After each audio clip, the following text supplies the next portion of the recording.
নমস্কার, আশা করি সবাই ভালো আছেন। আমি সৌমি। আজ এই ব্লগের মাধ্যমে আপনাদের শোনাবো এই বছর এপ্রিল মাসে অক্সফোর্ড থেকে স্কটল্যান্ডের এডিনবরা যাওয়ার গল্প। আমরা বেরিয়েছিলাম 18ই এপ্রিল শুক্রবার, গুড ফ্রাইডের দিন একদম সকালবেলা। প্রতি বছর এই ইস্টারের সময় গুড ফ্রাইডে আর ইস্টার মানডে মিলিয়ে আমরা 4টে দিনে ছুটি পাই, আর সেই 4টে দিন সবসময়ই কোথাও না কোথাও বেরিয়ে পড়ার প্ল্যান আগে থেকেই রেডি থাকে। বেড়াতে যাওয়া থাকলে কেন জানি না আগের দিন রাতে ঘুমটা একটু কমই হয়। সকালবেলা উঠে একদম রেডি হয়ে গেছি দুজনেই। আমাদের বাড়ির একদম সামনেই বাস স্ট্যান্ড, সেখান থেকেই আমরা ধরেছিলাম সকাল 7:10-এর বাস। যদিও এপ্রিল মাস পড়ে গেছে, তবে সকালের দিকটা বেশ ঠান্ডা, একটা জ্যাকেট হালকা করে গায়ে চাপাতেই হয়।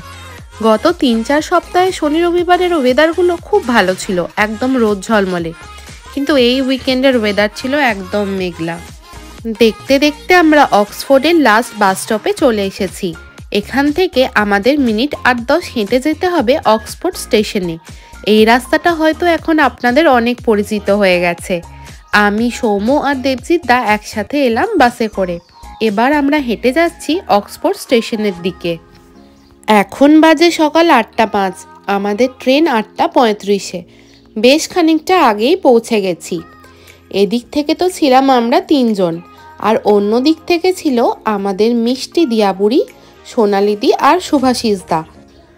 তো আজকে এই অক্সফোর্ড থেকে এডিনবরা ঘুরতে যাওয়া জার্নিতে সফর সঙ্গী এই 6 জন।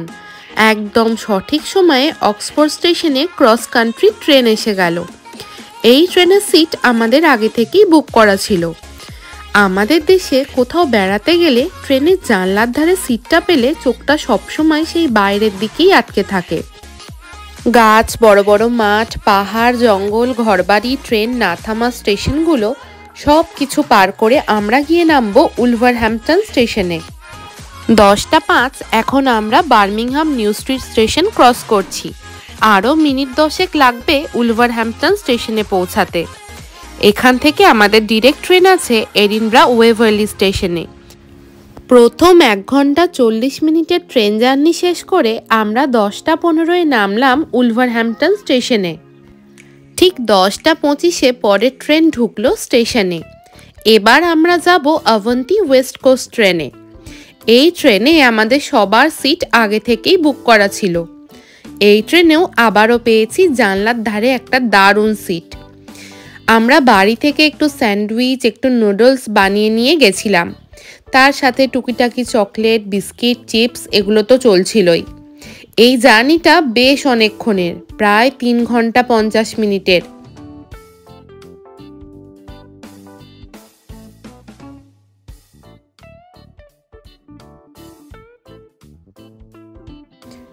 দিনটা ছিল ভীষণই মেঘলা। জানলার বাইরে চোখ রাখতেই দেখতে পাচ্ছি শুধু সবুজ আর সবুজ।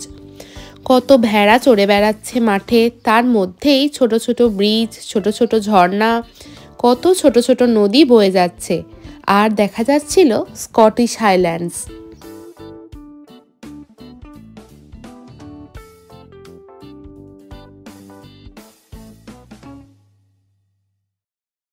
আড্ডা, গল্প, হালকা হালকা ঘুম সব কিছু পার করে প্রায় 4 ঘন্টা পরে আমরা এসে পৌঁছালাম এডিনবরা ওয়েভারলি স্টেশনে।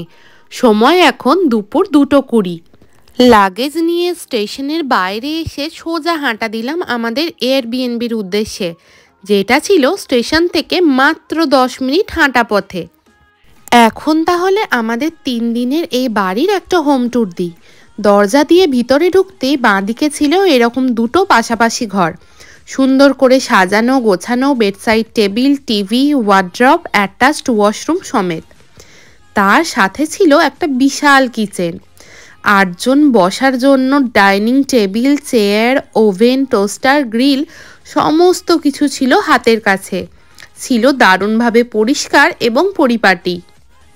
সত্যি বলতে একটা 3 BHK অ্যাপার্টমেন্টের মধ্যে এত বড় একটা কিচেন আমরা ভাবতেই পারিনি। কিচেনের পাশেই ছিল এই বিশাল ডাইনিং রুমটা।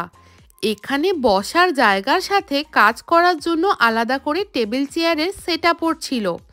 আর ডাইনিং রুমের জানলা থেকে বাইরেটা দেখতে লাগছিল ঠিক এই রকম। আর এইটা ছিল 3 নম্বর রুম। ফ্রেশ হয়ে ঘন্টা দেড়েক রেস্ট নিয়ে আমরা গেলাম কালচার হিল দেখতে। আমাদের এয়ারবিএনবি থেকে ওই মিনিট 20 হাঁটা পথ। এই কালচার হিল এডিনব্রা শহরের একটি মূল আকর্ষণ কেন্দ্র। স্কটল্যান্ডে কালচার হিল একটি ঐতিহাসিক পাহাড়, যেখান থেকে পুরো শহর আর নর্থ সির একটা খুব সুন্দর ভিউ পাওয়া যায়। জায়গাটা ভীষণই জনপ্রিয়, বিশেষ করে সকালে যখন সূর্য ওঠে আর সন্ধেবেলা যখন সূর্যাস্ত হয়, তখন এই সময়ে রোদ থাকলে সোনালি আলোয় ভরে একটা দারুণ মায়াবী পরিবেশ সৃষ্টি হয় এখানে।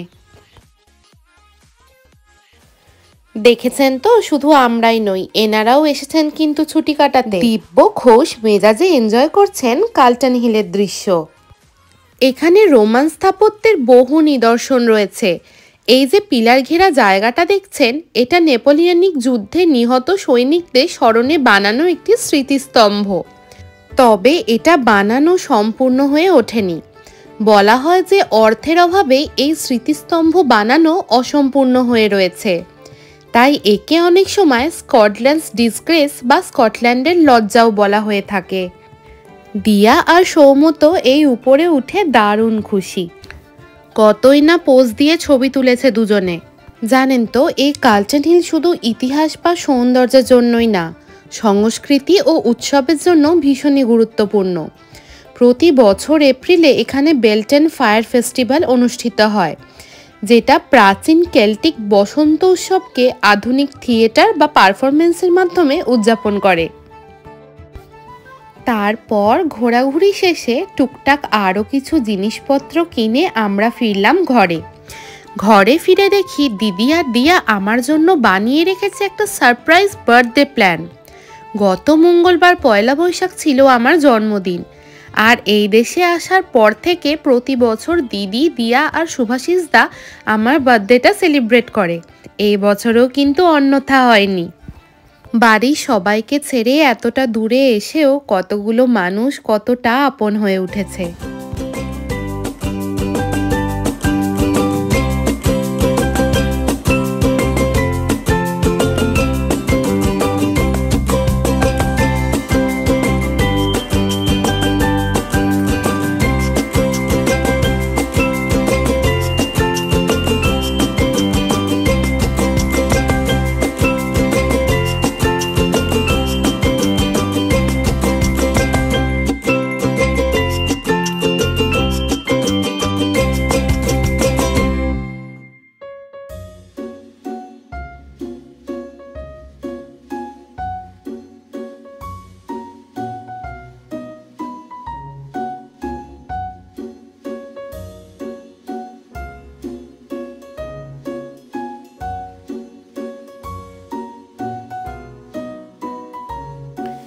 দিয়া নিজের হাতে আমার জন্য কি সুন্দর একটা কার্ড বানিয়েছে।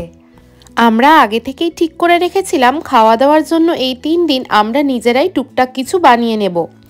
কেক কাটিং পর্ব শেষে সবাই মিলে শুরু করেছিলাম রান্না বান্নার পর্ব। বেশ পিকনিক একটা ফিল হচ্ছিল জানেন। রাতের বেলা ছিল ভাত আর আলু দিয়ে চিকেনের লাল লাল ঝোল, আর অন্যদিকে দেবজিৎ দা চিকেন র্যাপ বানানোর জন্য ম্যারিনেটেড চিকেনগুলোকে ওভেনে দিয়ে দিয়েছিল। এই ছিল আমাদের স্কটল্যান্ডের এডিনব্রা শহরে কাটানো প্রথম দিন। আজকে আমাদের একটু তাড়াতাড়ি ঘুমিয়ে পড়তে হবে, কেন কি কাল আমাদের একদম সকালবেলা বেরিয়ে পড়তে হবে হাইল্যান্ড ট্যুরের জন্য।